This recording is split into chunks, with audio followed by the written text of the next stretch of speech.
Tiny Calves, where I'm focused on completing an Ironman triathlon in under 4 months. I wanted to take a step back to focus on giving reference to how long an Ironman is and why completing it under 4 months is so significant.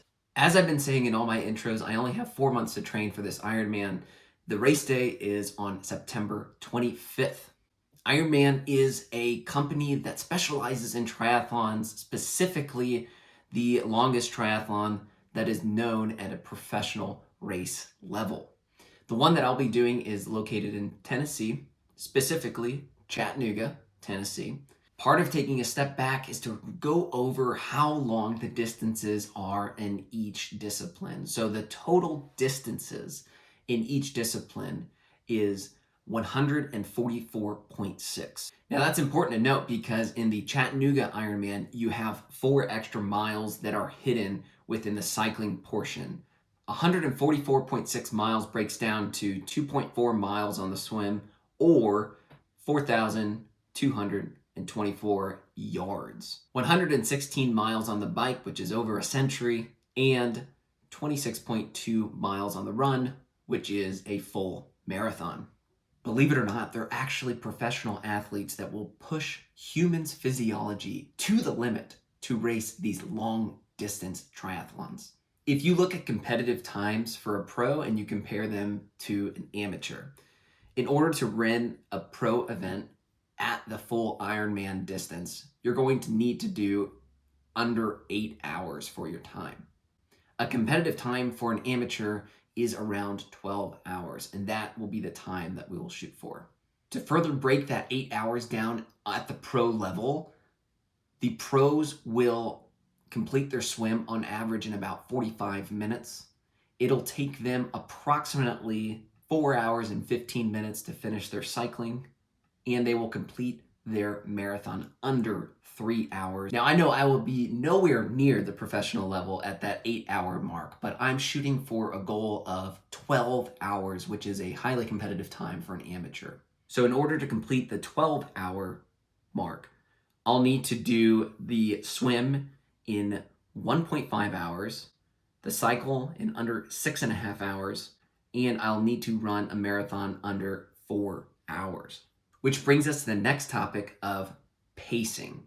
Pacing is different within the 3 specialties. In swimming, it's measured for time per 100 yards. In cycling, it's your average miles per hour. And then for running, it's your minutes per mile. Let's focus in on swimming first. Here in the image, you'll see a normal lap pool. If you swim from one end to the other, it's 25 yards. Multiply that by 4 is where you get your 100 yards. In order to complete my 1.5 hour swim, I'll need to average a 1 minute and 55 second per 100 yards. Let's move on to cycling now. Cycling is calculated by miles per hour over total distance. In order to complete the cycle under 6.5 hours, I'll need to average a 17.8 mile an hour pace. On to running now. Running is calculated by minutes over miles. In order to complete the sub 4 hour marathon, I'll need to average a 9-minute mile. So I know that was a lot, but what I'm going to do is I'm going to provide a recap slide. I'll also post it on Instagrams, and you can rewatch this video if you have any confusion moving forward. You'll notice this slide is very busy, but it's for reference when you're watching other videos. You'll see the distance required for the full Ironman on the top, the goal time, and the pacing that I'll be shooting for. If you take this graphic and apply it to the previous videos, it'll give you better context to see if I was on goal pace or if I was slacking a little. With all that being said, we're going to now transition into this week's training. We like to start the week off with the hardest workout of the week, and this week's workout was a tempo run. It was 5 miles long. Prior to starting the run, I tried to keep 2 of the miles under 7 minutes, but you can see the highlighted mile here. I was only able to do one of the miles at a 6:29 pace, and then my legs absolutely cramped up on me, and I ended up having to complete the rest of the miles in the 8s, but I did finish them nonetheless. You can see time in the zone. I still had some aerobic capacity left in me.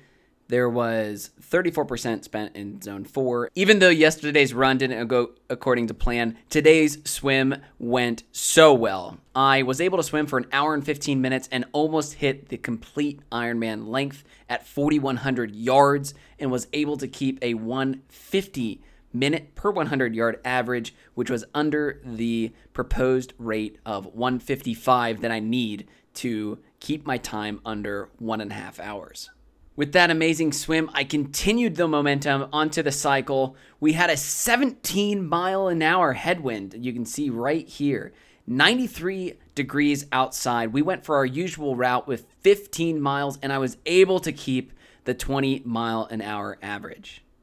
You can see with time in the zones that my heart was a-pumping with 68% of the time in zone 4.